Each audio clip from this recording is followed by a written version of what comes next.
अब यही similar performance 15 साल में किन स्कीमों की रही है? Right, Edelweiss mid cap, HDFC mid cap और Invesco India mid cap. Amount invested 18 lakh होता है 15 ईयर्स में, 10,000 रुपीज़ की SIP के अकॉर्डिंग, और उसकी करंट वैल्यू बन गई ईडिलवाइस के केस में 1.06 करोड़, HDFC के केस में 1 करोड़ और इन्वेस्को इंडिया मिड कैप के केस में भी 1 करोड़। 1 करोड़, यानी 15 साल में भी करोड़पति बना दिया उसने उस 10,000 की सिप ने। Okay, what about 10 years? 10 years में फिर से Edelweiss mid cap, HDFC mid cap और कोटक मिड कैप।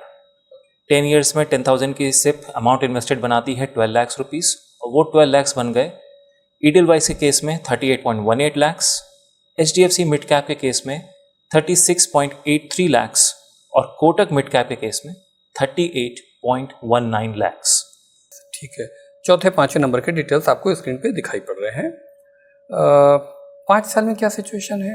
राइट, जो 3 स्कीम्स हैं वो है Motilal Oswal mid cap, Edelweiss mid cap और Nippon India growth mid cap. 5 साल में 10,000 रुपीज़ की SIP के हिसाब से अमाउंट इन्वेस्टेड होता है 6 लाख।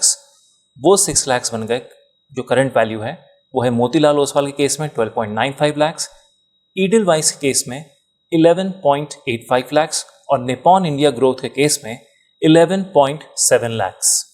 अब यहाँ पे एक मिनट कॉन्सेप्ट वाइज में बात करूँ, देखिए अगर वन टाइम आप इन्वेस्टमेंट भी कर रहे हैं, से आपने 6 लाख रुपए लगाया वन टाइम और 5 साल तक लगे रहने दिया और वो डबल हो गया, तो वो भी एक अच्छा रिटर्न है।